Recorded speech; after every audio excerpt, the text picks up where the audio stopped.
कुठल्याही शहराच्या दृष्टीनं त्याची विकास योजना किंवा डेव्हलपमेंट प्लॅन हे एक अत्यंत महत्त्वाचा दस्तऐवज असतो।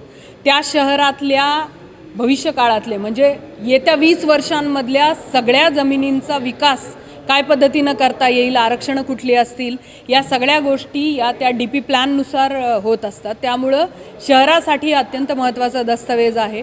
सोलापूर शहरामध्ये सध्या जो विकास योजना जी अंमलबजावणी चालू आहे ती 2004 मध्ये मंजूर झालेली आहे आणि ती 2024 म्हणजे आता 20 वर्ष तिला झाली। त्यामुळे ही विकास योजना सुधारित करण्याची प्रक्रियेमध्ये आम्ही आहोत। शहराचा जी हद्द आहे ती सुमारे 178.87 स्क्वेअर किलोमीटर एवढ्या एरियाचा समावेश शहर हद्दीमध्ये होतो। या सगळ्या जमिनीची आरक्षण आणि विकास काय पद्धतीनं होणार हे ठरवण्यासाठीच्या विकास योजनेची जी काही सुधारणा चालू आहे त्याच्यामध्ये मी आज या माध्यमातून सर्व नागरिकांना शहरातले आवाहन करते की महानगरपालिकेने एक गुगल लिंक आणि गुगल फॉर्म एक डेव्हलप केलेला आहे। अत्यंत सोपा 20 प्रश्न त्याच्यामध्ये आहेत आणि त्या लिंकवरती आपण क्लिक केल्यानंतर तुम्हाला त्या गुगल फॉर्म ओपन होईल आणि त्याच्यामध्ये मल्टिपल चॉईसचे किंवा बहुपर्यायी प्रश्न आहेत।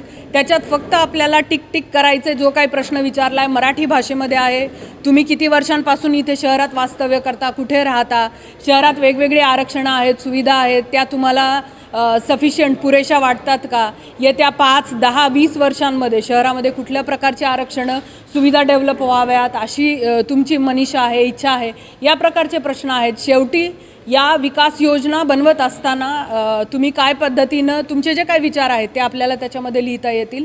या गुगल फॉर्मची लिंक जी आहे तर ती सोलापूर महानगरपालिकेच्या ऑफिशियल वेबसाईटवरती आम्ही दिलेली आहे। QR कोड पण आहे, त्याच्यावरती आपण स्कॅन केलं की तुम्हाला गुगल फॉर्म ओपन होतो।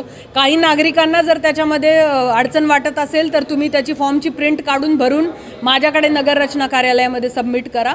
मी या माध्यमातून आपण सर्वांना आवाहन करते की ही जी विकास योजना आहे त्याला ट्रूली पीपल्स प्लॅन म्हणून करण्यासाठी आपण सर्वांनी अधिकाधिक सहभाग याच्यामध्ये नोंदवावा। आम्ही 15 फेब्रुवारीपर्यंत ही लिंक आणि या सूचना आपणाला महानगरपालिकेपर्यंत पोहोचवता येतील।